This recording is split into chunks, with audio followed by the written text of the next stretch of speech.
Welcome to Glenstal Abbey. Today we look at the icon of the Crucifixion of the Lord. Depictions of the Lord's crucifixion in the East usually follow the account of John's Gospel. This icon conforms to that pattern. There is no sense of desolation or abandonment, as in the Gospels of Matthew or especially Mark. But here Jesus is majestic and serene. The traditional figures surround the cross at its base. From left to right, Mary Magdalene, then the mother of Jesus, and at the other side of the cross, the beloved disciple and the soldier. Interestingly, Mary Magdalene and Jesus' mother both direct with their right hands the viewer's gaze to Jesus on the cross, whose head is bowed towards them. Interestingly, the pose of the beloved disciple's head mirrors the pose of Jesus' head on the cross, visibly demonstrating the strong connection between them. As Jesus comes to rest his head in the Father's bosom, so the beloved disciple rests his head in Jesus' bosom. The soldier dressed in his uniform looks neither up nor down, and takes in the scene as an objective observer might. To the rear of the scene, the battlements of a city are visible, recalling that Christ is crucified just outside the city walls of Jerusalem.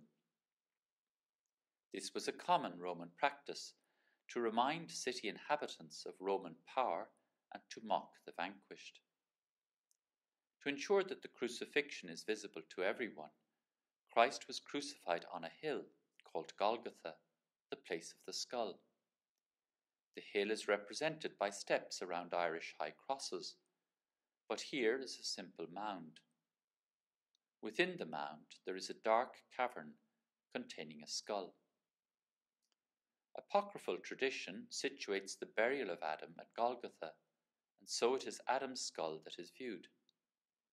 St. Paul speaks of Jesus as undoing the transgression of the first Adam, which led to the domination of sin and death.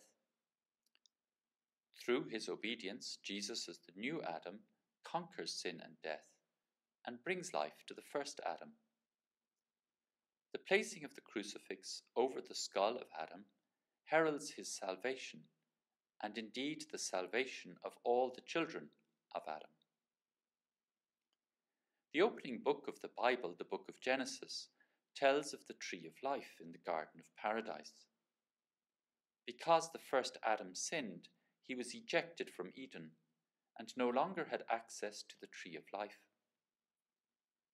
The closing book of the Bible, the book of Revelation, repeatedly speaks of renewed access to the tree of life and the many fruits and healings it brings to the nations. Christians understand that it is through Christ's crucifixion that access to the tree of life has been restored. Towards the top of the icon there is a golden hemicircle surrounding Jesus on the cross, which represents the new dawning light of the resurrection.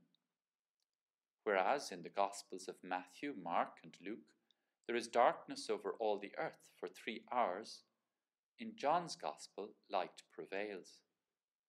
The light of Christ overshadows the sun, moon, and stars, relegated to the upper extreme corners of the icon on either side.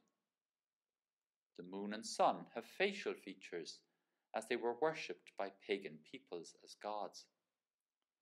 Here they are eclipsed by the light of Christ. The blood of Christ flows from the base of the cross into the ground, into the cavern containing Adam's skull. The blood represents the life given by Jesus, so that Adam and all his descendants after him might have life.